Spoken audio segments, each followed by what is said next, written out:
Olá, amigas e amigos que visitam o nosso canal com lápis na mão. Que bom nos reencontrarmos em mais um Estudos Semanais da Doutrina Espírita. Dando sequência a nossos estudos, hoje vamos refletir sobre a questão 888 de O Livro dos Espíritos, que trata sobre a beneficência, a verdadeira caridade. Se você não assistiu nossos estudos anteriores, tem um cardzinho aqui em cima, e por ele você pode acessar esses estudos ou outros estudos feitos por nós, sempre sobre a doutrina espírita e o pensamento de Allan Kardec. Muito bem. A questão 888 faz parte do capítulo 11º da Lei de Justiça, Amor e Caridade, no subtítulo Caridade e Amor ao Próximo, na parte terceira de O Livro dos Espíritos, que trata sobre as leis morais. E diz a questão 888, Kardec pergunta aos espíritos que se deve pensar da esmola. E os espíritos respondem: condenando-se a pedir esmola, o homem se degrada física e moralmente, embrutece-se.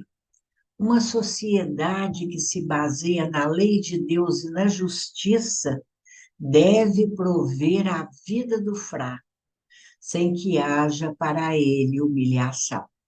Deve assegurar a existência dos que não podem trabalhar, sem lhes deixar a vida à mercê do acaso e da boa vontade de alguns. Muito bem, nós vemos aqui como ponto de partida para as nossas reflexões o cenário de uma sociedade em que a prática da esmola ainda é habitual, mesmo que hoje disfarçada em outras denominações, habitual e até mesmo necessária, não é mesmo? Uma sociedade em que as desigualdades sociais estão flagrantes, em gritante desacordo com a lei de Deus, nosso Pai. E nós nos perguntamos, por que em desacordo com a lei de Deus? Quando nós acessamos a lei de conservação, no capítulo 5º da parte terceira de O Livro dos Espíritos, e vemos a necessidade de viver para que todos possamos concorrer para o cumprimento dos desígnios da providência, nós aprendemos que a vida é necessária ao aperfeiçoamento nosso, ao aperfeiçoamento dos seres, para que nós, espíritos imortais encarnados, possamos viver experiências que propiciem o nosso progresso intelectual e moral. Para isso, será necessário, e aí nós vamos ao capítulo 8º, dessa mesma terceira parte de O Livro dos Espíritos, da Lei de Progresso, no subtítulo Civilização.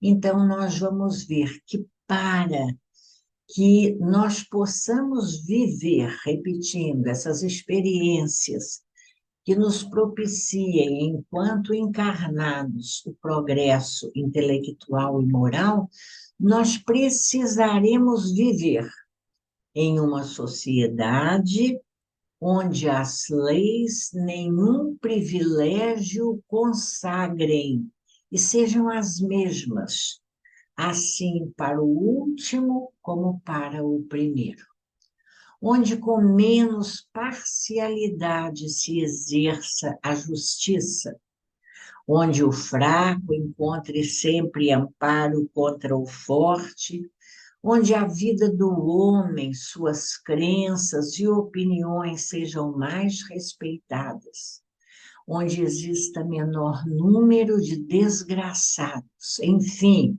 onde todo homem de boa vontade esteja certo de lhe não faltar o necessário.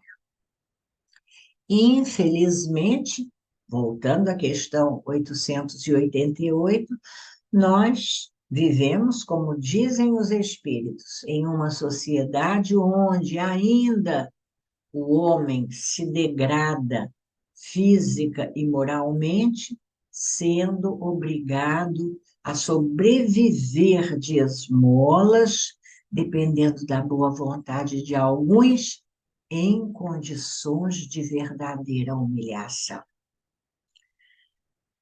Se nós recorremos às questões 784 e 785 de A Lei do Progresso, nós compreendemos que a nossa sociedade é formada ainda por espíritos imperfeitos, distantes da moralidade, porque dominados pelos vícios decorrentes do egoísmo e do orgulho, onde o progresso intelectual já alcançado, ao invés de engendrar o progresso moral, duplica a atividade dos vícios, desenvolvendo a ambição e o gosto das riquezas, que a seu turno incitam o homem ao abuso, fazendo que o mal chegue ao excesso.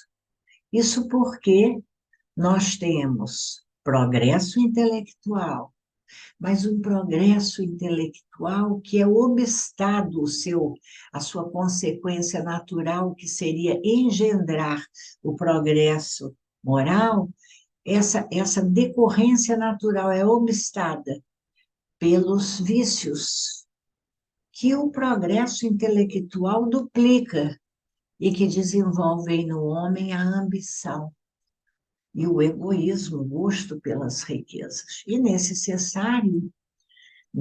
cenário melhor dizendo, muitos de nós aplacamos os alertas da nossa consciência com a doação de esmolas, doando do que nos sobra muitas vezes, isso é muito sério, em evidente negociação, verdadeiro troca-troca com a divindade, doando do que nos sobra como instrumento de garantia de condições melhores, agora em nossa vida material ou mais tarde na vida espiritual.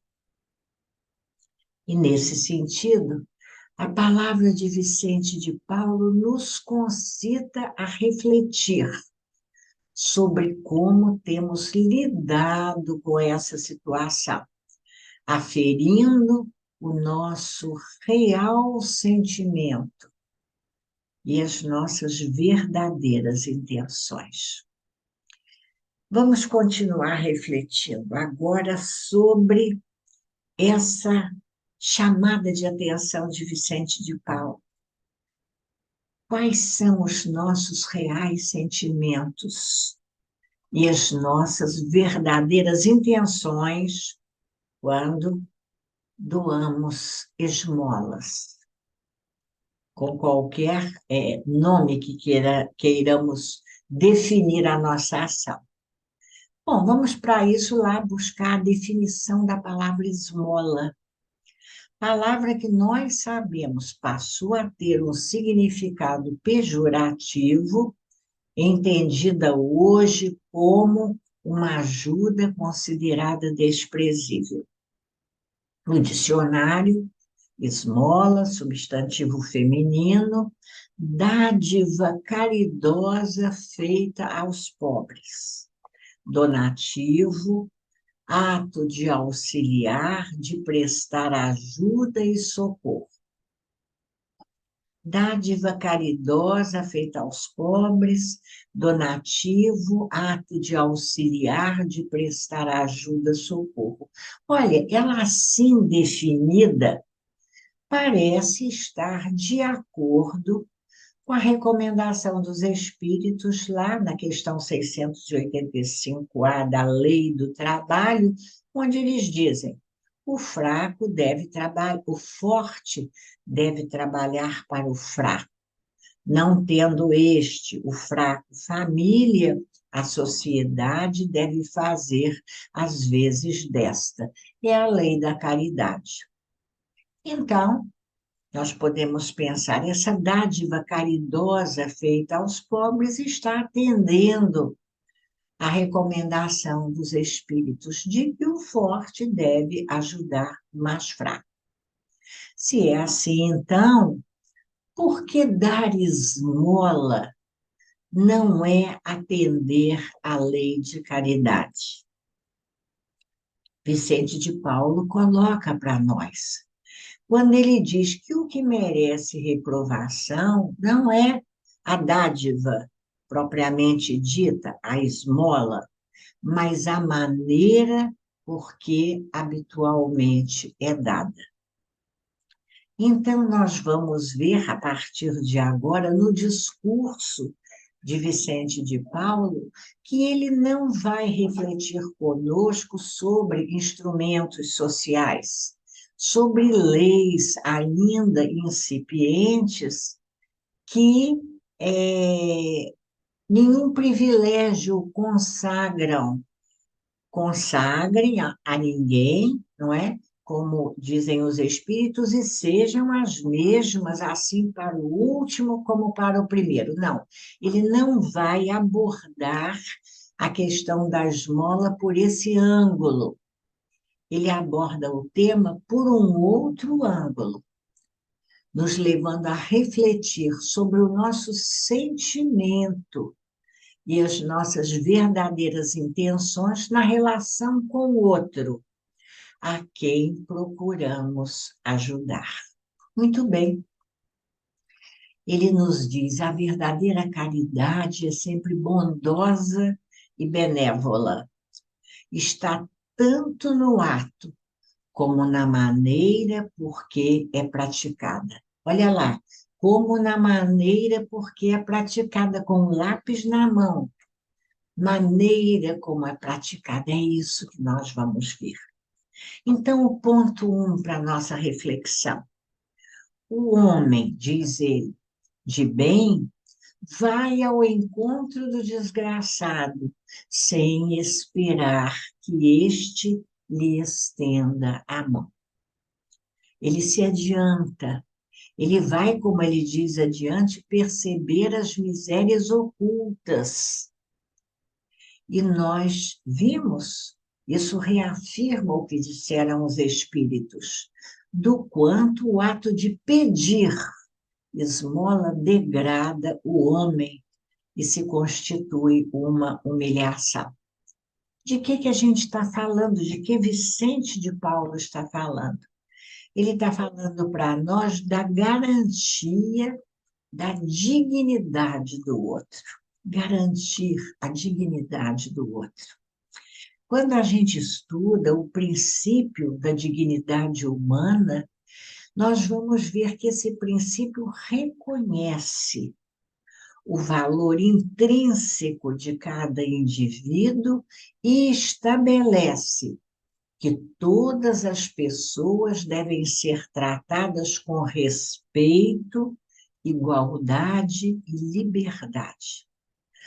Orienta a proteção dos direitos humanos e a busca de uma sociedade mais justa e inclusiva, independentemente de características pessoais. Mas, embora isso seja um artigo da Constituição Federal, um fundamento do Estado Democrático de Direito, nós sabemos que estamos muito longe de ver na prática esse fundamento obedecido. Na maioria das vezes, Quando somos solicitados a prestar ajuda a alguém necessitado, nós nos sentimos em uma posição de superioridade e as nossas atitudes muitas vezes condicionam o outro a se sentir agradecido e chegamos muitas vezes a cobrar do outro esse agradecimento com palavras ou atitudes de subserviência que enalteçam a nossa boa ação. A gente faz isso muitas vezes sem nem perceber. Olha, está faltando uma palavrinha, não vai agradecer, não? Pronto, já é suficiente para colocar o outro nessa condição de subserviência e de inferioridade, agradecendo a nossa condição de doadores junto dele. Por isso, Vicente de Paulo diz para nós que a verdadeira caridade é sempre bondosa e benévola. Está tanto no ato como na maneira por que é praticada. Duplo valor, diz ele, tem o serviço prestado com delicadeza. Se o for com altivez, pode ser que a necessidade obrigue quem o recebe a aceitá-lo, mas o seu coração pouco se comoverá, porque o outro se sentirá humilhado ao receber a nossa doação. E esse é um aspecto muito interessante para a nossa reflexão, porque, para além da óbvia necessidade de delicadeza no trato com o semelhante em qualquer circunstância da vida, não é mesmo? O cuidado em não impormos ao outro o nosso ponto de vista, respeitando o seu ponto de vista sobre como resolver a sua necessidade, é importantíssimo, porque é respeitar o outro no uso do seu livre-arbítrio. Desculpem, nós temos uma tendência muito grande a julgar que o outro não é capaz de decidir bem quanto às suas necessidades. E nós ficamos muito tentados a impor a ele o nosso modo de ver as coisas.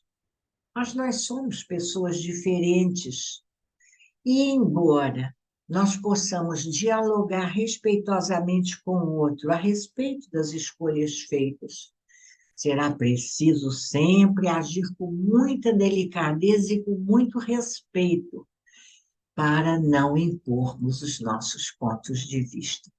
Muitas vezes fazemos isso nas menores coisas. Quando certa vez perguntávamos a companheiros que recebiam a cesta básica de auxílio sobre os itens da cesta básica, algumas vezes vimos questionamentos sobre o tipo de produto. Não, isso não é produto necessário. Quando a solicitação era de um produto, alguma coisa mais saborosa, uma sobremesa. Não, você não precisa de sobremesa. Você precisa de arroz, feijão, farinha, tipo assim. A gente faz isso, a gente faz isso. A gente faz a doação, mas a gente condiciona, limita o que a gente julga necessário para o outro, que não é o que nós julgamos necessário para nós mesmos, porque nós nos concedemos muita coisa para além do necessário na satisfação dos nossos gozos, não é isso? Muito bem, vamos adiante. Um outro ponto abordado por Vicente de Paulo é a nossa tendência à ostentação, aquele sentimento que nos leva à exibição da nossa bondade. Olha, veja o que eu fiz, hein? O que eu fui capaz de fazer, hein? Olha, saí de minha casa hoje para vir aqui, estar com você e te trazer essa ajuda. Olha lá, veja bem, veja bem. E em tempos de propaganda através das mídias sociais, como nós nos sentimos tentados à propaganda de nós mesmos em um comportamento absolutamente contrário às recomendações do Evangelho, esquecidos de, como diz Vicente, de que a ostentação tira todo o mérito do benefício. A ostentação tira todo o mérito do benefício. Nossas dificuldades no exercício da verdadeira caridade segundo Jesus são decorrentes das nossas viciações, decorrentes do orgulho e da vaidade, do interesse pessoal, da importância que damos à nossa personalidade, como aprendemos com a doutrina, como nos dizem os Espíritos lá na questão 913 de O Livro dos Espíritos. Eles definem para nós o egoísmo como o vício mais radical, verdadeira chaga da sociedade. E dizem para nós que do sentimento egoísta decorre a importância que damos à nossa personalidade, fazendo-nos, então, pautar as nossas ações pelo interesse pessoal. Eles dizem para nós que esse egoísmo só será extirpado à medida que nós nos esclarecermos sobre as coisas espirituais, dando menos valor às coisas materiais. Será preciso essa modificação do nosso olhar, do nosso sentir, do nosso ponto de vista sobre a vida, para que depois a modificação do indivíduo possa provocar a reforma das instituições humanas, que entretêm e excitam o orgulho e o egoísmo, dependendo esse fator, então, essa mudança da educação. E o espírito Fenelon, respondendo à questão 917, que trata sobre o egoísmo, ele nos recomenda: estudai todos os vícios e verei que no fundo de todos existe o egoísmo. O egoísmo é o pano de fundo de todos os vícios. Por mais que luteis contra eles, não chegareis a extirpá-los, enquanto não os atacardes pela raiz, enquanto não lhe houverdes destruído a causa. Que todos os vossos esforços tendam para esse fim, porque nele se encontra a verdadeira chaga da sociedade, no egoísmo.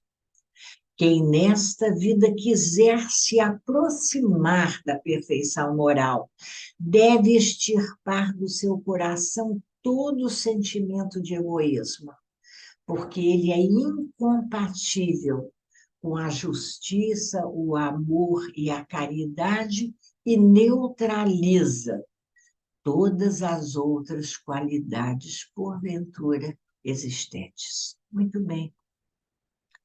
No final do seu discurso, Vicente de Paulo nos lembra ainda a importância do nosso proceder na vivência da verdadeira caridade segundo Jesus. E ele diz para nós que nós não devemos nos esquecer nunca de que o espírito, em qualquer grau de adiantamento, encarnado ou na erraticidade, sempre nós estaremos colocados entre alguns espíritos superiores a nós e alguns inferiores a nós. Com relação aos superiores, eles serão nossos guias, nos ajudando no nosso aperfeiçoamento. E com o nosso inferior, para com ele, nós teremos sempre deveres a cumprir. O dever do forte que garante a vida, a dignidade do mais fraco. Diz Vicente: sede, pois, caridosos, praticando não só a caridade que vos faz dar friamente o óbolo que tirás do bolso ao que vô-lo ousa pedir, mas praticando aquela caridade que vos leve ao encontro das misérias ocultas. E ele finaliza ainda uma vez, reforçando para nós o quanto o trato com o outro é o cenário que oportuniza esse exercício para o nosso espírito, quando ele diz, recordando para nós a definição da verdadeira caridade segundo Jesus, sedindo urgentes com os defeitos dos vossos semelhantes. Em vez de votardes desprezo à ignorância e ao vício, instruí os ignorantes e moralizai os viciados. Sede brandos e benevolentes para com tudo que vos seja inferior. Sede-o para com os seres mais ínfimos da criação, e tereis obedecido à lei de Deus. Palavras de São Vicente de Paulo. E ainda, finalizando, nós vamos lembrar que as palavras de Vicente de Paulo vão ao encontro do que o bispo de Argéus definiu para nós como sendo beneficência, na belíssima mensagem que encontramos em O Evangelho segundo o Espiritismo, no capítulo 13, e tem 11, onde em um dos parágrafos finais ele diz para nós: caridade, palavra sublime que resume todas as virtudes. És tu que deves conduzir os povos à felicidade. Ao praticar-te, eles estarão semeando infinitas alegrias para o próprio futuro. E durante o seu exílio na terra, serás para eles a consolação, o antigozo das alegrias que mais tarde desfrutarão, quando todos reunidos se abraçarem no seio do Deus de amor. Foste tu, virtude divina, que me proporcionaste os únicos momentos de felicidade que gozei na terra. O bispo de Argel dando o seu testemunho. Possam os meus irmãos encarnados crer na voz do amigo que lhes fala e lhes diz: é na caridade que deveis procurar a paz do coração, o contentamento da alma, o remédio para as aflições da vida. Olha, eu adoro esse parágrafo. É na caridade que devemos procurar a paz do coração, o contentamento da alma, o remédio para as aflições da vida. Oh, quando estiverdes a ponto de acusar a Deus, reclamando, murmurando, nos rebelando, não é verdade? Lançai um olhar para baixo e vereis quantas misérias a aliviar, quantas pobres crianças sem família, quantos velhos sem uma só mão amiga para os socorrer e fechar-lhes os olhos na hora da morte, quanto bem a fazer. Oh, não reclameis, antes agradecei a Deus e prodigalizai a mancheias a vossa simpatia, o vosso amor, o vosso dinheiro a todos os que, deserdados dos bens do mundo, definham no sofrimento e na solidão. Colhereis nesse mundo alegrias bem suaves, e mais tarde somente Deus o sabe. Que beleza! A mensagem sobre a beneficência em O Evangelho segundo o Espiritismo, capítulo 13, item 11. Muito bem, queridos companheiros, amigas e amigos que visitam o nosso canal, chegamos ao fim da nossa reflexão de hoje. Agradecemos a você pela companhia em nosso estudo de hoje, pela visita ao nosso canal, desejando que você tenha hoje um dia de paz. Que haja paz em seu espírito, que haja paz em sua casa, em sua família, que haja paz em sua vida. E espero reencontrar você na próxima semana para mais um Estudos Semanais da Doutrina Espírita. Até lá!